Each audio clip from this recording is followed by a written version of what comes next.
Well, I know that we all need a little respite from all the horror and chaos and fear and struggle in the world today, and I begrudge no one their enjoyment of a good movie or their favorite reality show. I mean, I watch action movies and zombie flicks, so I sure can't judge anyone's taste in mindless entertainment.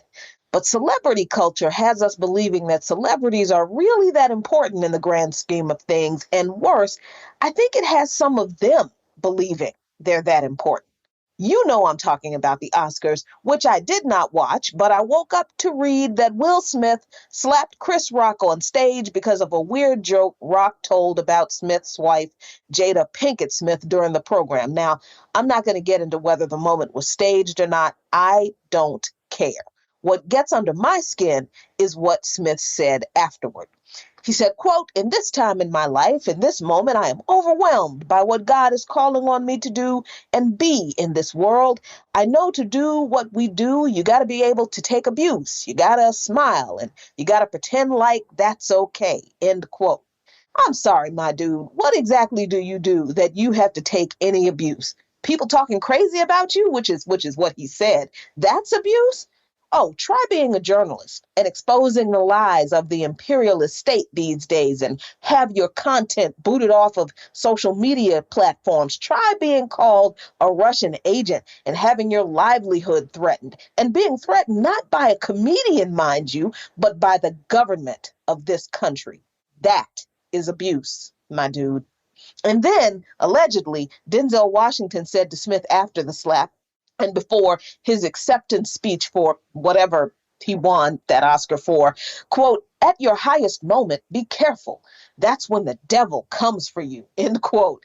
I mean, I'm not going to take up for the devil right now because he has been known to be a bit of a troublemaker, but the devil ain't got nothing on the imperialist state in this country that shuts down dissent. Yes, that was a little bit of a nod to Washington's Academy Award winning role in Training Day, one of my favorite movies. Then you got Sean Penn demanding that the Academy allow Volodymyr Zelensky to speak, or else he would smelt his Oscar down in public. Go on ahead and smelt that Oscar for the guy in Ukraine who is asking the U.S. for a no-fly zone to get World War III and possible nuclear Armageddon kicked off. The guy who integrated a whole neo-Nazi battalion into the Ukrainian army allows the fascist Svoboda Party to maintain legitimacy in the Kiev government. The guy who has overseen the unreported 8-year civil war against the working-class ethnic Russians in the Donbass and Luhansk regions, during which over 14,000 casualties occurred, most of them ethnic Russians, and the guy who now refuses to open humanitarian corridors because of alleged possible Russian provocations, which is garbage. Zelensky is willing to let Ukrainians starve to make Russia look like the bad guy for the U.S. But yeah, Sean Penn, smelt that Oscar down to own Putin.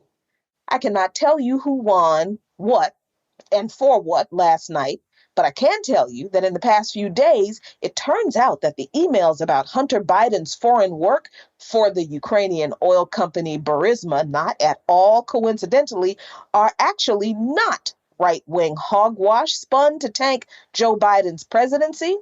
The emails that the social media giants Twitter and Facebook blocked or restricted posts about back before the 2020 election turn out to be actual emails from Hunter Biden's actual laptop and not the Russian misinformation Trump Russian plot to destroy Joe Biden that the corporate media and its social media appendages claimed it was. But those stories were censored then, and folks just went on about their life like media censorship was okay.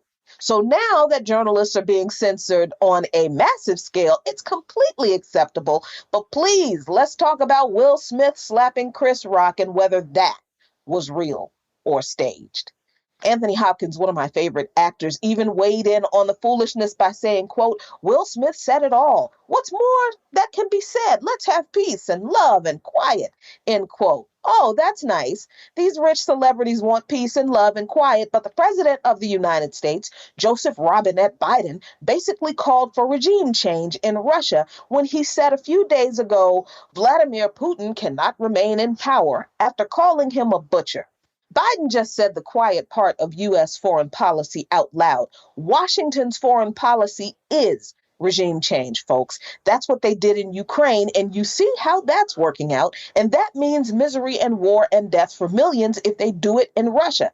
And I should say, if they do it again in Russia, because never forget how Bill Clinton helped re-elect Boris Yeltsin in 1996 to keep Russia capitalist, even though the economy for Russian people was a disaster, so they were about to elect communist Gennady Zyuganov. And Biden has a real nerve calling Putin a butcher. I mean, it's not like I'm defending Putin either, but Biden just promised us food shortages and high fuel prices and inflation, but still no health care, no student loan debt cancellation, no child tax credit extension, and no higher minimum wage. Hell, even the free lunch program for public school kids that was expanded under COVID relief is about to end. All while the U.S. is bombing Yemen and Syria and Somalia and overseeing continual destabilization operations throughout Africa via AFRICOM and ramping up tensions with China through the Indo-PACOM. But yeah, Putin's the butcher. Putin ain't got nothing on the butchery of the U.S., and you will never hear about any of that butchery that the U.S. regularly commits all over the world and domestically from the celebrity distraction class in this country. And that, y'all, is the real slap. Follow Luqman Nation on patreon.com/LuqmanNation for lots of great content.